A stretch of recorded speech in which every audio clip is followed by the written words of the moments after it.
আজকে তোমাদের সাথে অনেক দিন পরে একটা ব্লগ শেয়ার করছি।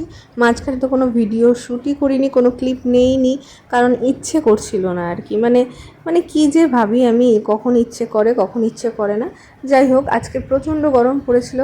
আর সকালের দিকে কাজ বলতে ছেলেকে রেডি করা শেষ, কিন্তু ঘরের কাজ শেষ হয়নি। আর ছেলেকে পাঠিয়েছি একটু আমার বাড়িতে, আর আমি এখানে বসে একটু ফ্যানের হাওয়া খাচ্ছি আর জল খাচ্ছি। এই গরমটার মধ্যে না, মানে ফ্যানের হাওয়াও কম লাগে, আর জানালা দরজা খোলা থাকলেও হাওয়া মানে একটুও ঢোকে না। আর আমাদের এখানে ওয়েদার যে কি বাজে, মানে সারা দিন গরম দিচ্ছে, রাতে হঠাৎ করে বৃষ্টি চলে আসছে, হ্যাঁ, আর আবার এরকম ধরো সারা দিন বৃষ্টি থাকছে, রাতের বেলা খুব গরম ফেলে দিচ্ছে, মানে যাচ্ছে তাই ওয়েদার হয়ে যাচ্ছে। তো ভাবলাম যে জল তো খাওয়া হয়ে গেল, আর বসে থেকে কাজ নেই, বিছানাটা ঠিক করে নিই, তার জন্য এখন বিছানাটা ঠিক করি। আচ্ছা, আমার এই একটা কথা বলার আছে। যারা যারা আমার ভিডিও দেখে, খুব অল্প মানুষই দেখে আমি জানি, কিন্তু তবুও যারা দেখে তাদের মধ্যে কয়েকজন তো চেনা জানা দেখেই। তো তাদের উদ্দেশ্যে একটা কথা বলতে চাই যে ভিডিও বানাতে ভালো লাগে।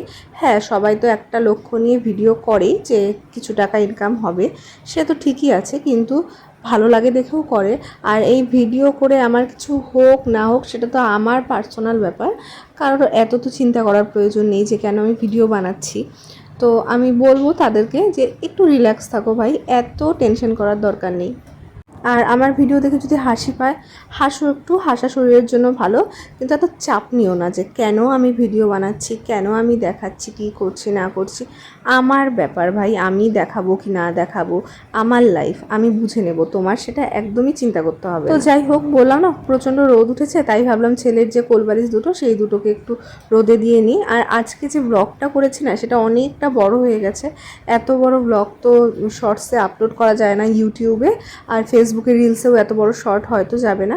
তার জন্য ভাবছি যে ব্লগটা অর্ধেক অর্ধেক করে দেবো, কিছুটা আজকে দেবো, অন্যদিন বলতে পরের পার্টটা আর কি পরে দিব আর কি, অন্য দিন না, পরের পার্টটা পরে আরেকবার দিয়ে দেবো, কিন্তু এখন ভাগ ভাগ করে দিই।